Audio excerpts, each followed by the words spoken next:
मन में रूठ जालू तू, जरत जैसे दिया होके वैसे बुत जालू तू।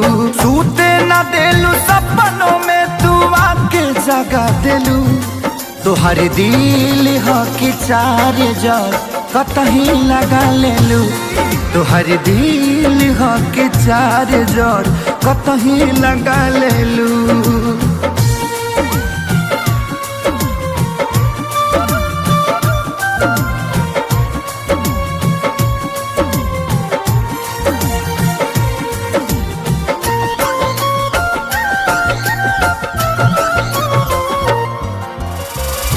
दिलिया दिमाग में बसलू अभी से तिवारी के।